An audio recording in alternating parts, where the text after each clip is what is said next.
Set you up pretty well. Yeah, I mean, phenomenal. He again has given up 2 hits, 8 punch-outs.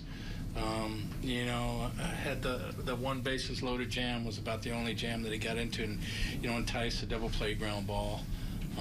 Just pitched great. He was at 100 pitches. Was that just a threshold you weren't going to go beyond? Well, again, we talked about it earlier. You know, somebody's got to come back on a 4, and you know, we're going to be bouncing Danny every 5 days, and we just didn't want to take him, you know, middle of April to 115, 120 pitches. So, you know, 100, 105 was about the most I was willing to do. With the bullpen right now, has it been a struggle because some of the veteran guys that maybe you thought you were going to lean on this year have been sort of the guys that have really struggled? Yeah. I mean, it is a bit of a struggle right now, and you know, like Grimm just could not find his slot today, just couldn't do it, and of course then you get bases loaded, you bring in a young guy like Keller, and you know, he's got really good stuff, but it just, you know, kind of snowballs on you. I mean, Kel did a nice job there in the 9th inning, and you know, told Kel, just get us one more at bat and let's see what happens. Just try to get us out of this and see if we can, you know, get one more at bat and see if we couldn't score a run. But you know, he did his part. We just couldn't score that run. Do you feel like Danny's improved with each start?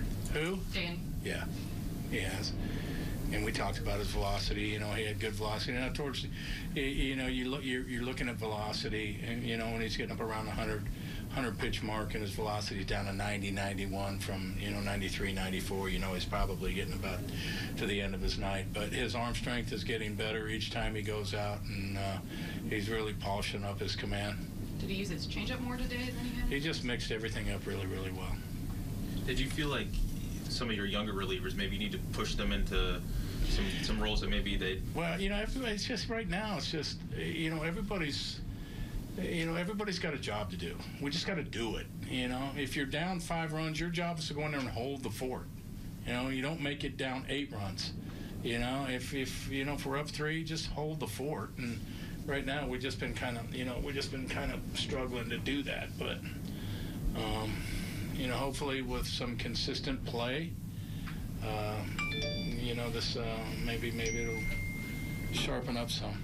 Was it encouraging to see Eske hit that homer in a single, too? I can't hear what you're saying. Sorry, was it encouraging to see Eske hit that homer in a single as well? Oh, it was. I mean, it was encouraging because it, you know, tied the game back up again. You know, we're having a battling our tails off trying to win a ball game, and you know, to you know, put a 4 spot on there and go from up 3 to down 1, and then Eske coming up and gets us back tied. You know, it just shows you, you know, the will and the fight of these guys. I know you guys looked at it, but it was pretty clear that ball hit him in the ninth in the foot. It was not clear at all. That was the problem. It's just the video couldn't tell one way or the other. Okay.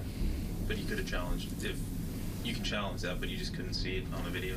You could challenge. Oh, you absolutely can challenge it, but there was no evidence to prove one way or the other if it did or didn't.